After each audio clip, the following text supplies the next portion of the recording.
वक्फ bill पर राज्यसभा में चर्चा जारी। नए बिल के समर्थन में मुंबई में मुस्लिम समाज के लोगों ने मनाया जश्न। सड़क पर आतिशबाजी कर एक दूसरे का मुंह मीठा भी कराया। मोदी सरकार का जताया आभार। लोकसभा में पास होने के बाद आज राज्यसभा में अल्पसंख्यक मामलों के मंत्री किरण रिजिजू ने वक्फ बिल किया पेश। कहा, वक्फ संशोधन बिल से नया सवेरा आने वाला है। इससे बदल जाएगी करोड़ों मुसलमानों की जिंदगी। राज्यसभा में खरगे पर अनुराग ठाकुर के आरोपों पर कांग्रेस का हंगामा। खरगे ने कहा, अगर अनुराग ठाकुर के आरोप सही हैं तो मैं इस्तीफा देने को तैयार। राज्यसभा में वक्फ बिल पेश होने से पहले कांग्रेस नेता प्रमोद तिवारी ने कहा, चौंकाने वाले नतीजे आ सकते हैं क्योंकि फासला 2-3 का है। लोकसभा में भी बहुमत से सिर्फ 16 वोट अधिक मिलना खतरे की घंटी है। कांग्रेस संसदीय दल की मीटिंग में वक्फ बिल पर बोली सोनिया गांधी। कहा, लोकसभा में विधेयक को जबरन पारित किया गया। मौजूदा बिल संविधान पर खुला हमला, समाज को ध्रुवीकृत करने की बीजेपी की सोची समझी रणनीति। वक्फ बिल को लेकर सोनिया गांधी के बयान पर जगदंबिका पाल का पलटवार। कहा, सोनिया गांधी और संजय राउत जैसे नेता लोगों को कर रहे हैं गुमराह। संविधान के दायरे में है बिल और मुसलमान इसके पक्ष में हैं। वक्फ बिल को सदन में पेश किए जाने पर सीएम योगी ने पीएम मोदी का जताया आभार। कहा, वक्फ के नाम पर प्रयागराज में भी जमीन पर कब्जे किए गए हैं। ये बोर्ड भूमाफिया बोर्ड हो गया था। कब्जे को लेकर जो आवाज उठाता था उसे किडनैप कर लिया जाता था। वक्फ विधेयक को जेडीयू की ओर समर्थन के बावजूद पार्टी के राष्ट्रीय महासचिव गुलाम रसूल बलियावी ने जाहिर की नाराजगी। कहा, बिल की कॉपी आने के बाद जल्द मीटिंग बुलाई जाएगी। इदारा ए सरिया ने अपने सुझाव जेपीसी नीतीश नायडू को भी दिए थे। गुलाम रसूल बलियावी के बयान पर जेडीयू एमएलसी संजय सिंह बोले, धीरे धीरे सबका भ्रम हो जाएगा दूर। वक्फ मुसलमानों के हित में है। पसमानदा और नीचे के मुसलमानों को होगा फायदा। नीतीश कुमार ने उनके हित में बहुत कुछ किया है।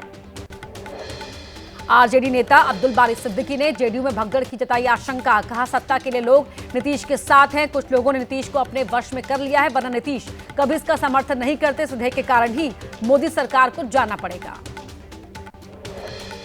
वक्फ संशोधन बिल पर बोले केंद्रीय मंत्री चिराग पासवान। कहा, अगर बिल संविधान विरोधी है तो तथ्यों पर बात करे विपक्ष। बिल को लेकर विपक्ष भ्रम फैला रहा है। बिल के जरिए लाई जा रही है पारदर्शिता।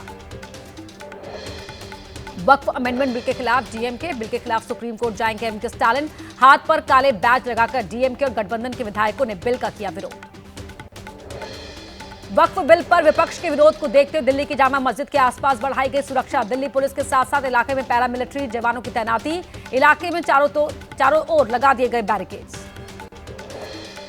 वक्फ बिल को लेकर दिल्ली के जामिया मिलिया इस्लामिया इलाके में आरएएफ तैनात की गई। गैस गन, टीयर गैस और डंडों से लैस जवान सुरक्षा में तैनात। लोगों से शांति व्यवस्था बनाए रखने की अपील।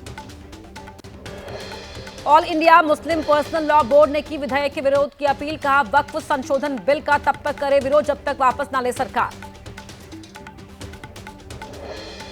वक्फ अमेंडमेंट बिल को जमियत उलेमा हिंद ने बताया असंवैधानिक। मौलाना महमूद मदनी ने कहा, संवैधानिक तरीके से अन्याय के खिलाफ उठाएंगे आवाज। वक्फ बिल को देखते हुए लखनऊ में कड़ी की गई सुरक्षा व्यवस्था। लखनऊ में चप्पे चप्पे पर पुलिस कर रही है निगरानी। एआई बेस्ड ड्रोन कैमरों के जरिए रखी जा रही है निगाह। संभल में वरिष्ठ पुलिस अधीक्षक के नेतृत्व में निकाला गया फ्लैग मार्च। ड्रोन से भी की जा रही है निगरानी। सोशल मीडिया पोस्ट पर भी निगाह रख रही है पुलिस। मध्य प्रदेश के जबलपुर में ईसाइयों पर हमले के मुद्दे पर केरल के कांग्रेस सांसदों का प्रदर्शन। आरएसएस के खिलाफ की नारेबाजी। केरल के ईसाई वक्फ बिल के समर्थन वाले सरकार के दावे को बताया झूठा। लखनऊ में महिला अपराध को लेकर महिला कांग्रेस कार्यकर्ताओं का प्रदर्शन। पार्टी मुख्यालय से विधानसभा किया कूच। केंद्र और योगी सरकार के खिलाफ की नारेबाजी। पुलिस ने बैरिकेडिंग कर प्रदर्शनकारियों को रोका। कर्नाटक के सीएम सिद्धारमैया पहुंचे दिल्ली। राहुल गांधी से की मुलाकात। थाईलैंड दौरे पर पीएम मोदी ने बैंकॉक में रामायण का थाई संस्करण देखा। पीएम मोदी ने कलाकारों की तारीफ की। पीएम मोदी ने भारतीय समुदाय के लोगों से भी की मुलाकात। एमपी के छतरपुर में पंडित धीरेन्द्र शास्त्री ने पहले हिंदू गांव की आधारशिला रखी। बागेश्वर धाम में पंडित धीरेन्द्र शास्त्री ने हिंदू गांव का किया भूमि पूजन। गांव में बसाए जाएंगे 1000 हिंदू परिवार।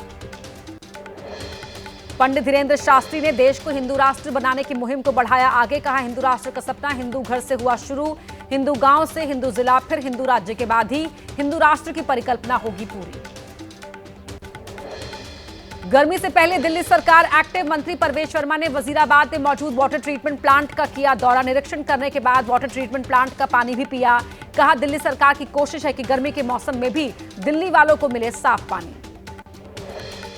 दिल्ली में पावर कट के मुद्दे पर आम आदमी पार्टी के कार्यकर्ताओं ने किया विरोध प्रदर्शन। बैनर लेकर रेखा सरकार के खिलाफ की नारेबाजी, लिखा बीजेपी आई बिजली गई।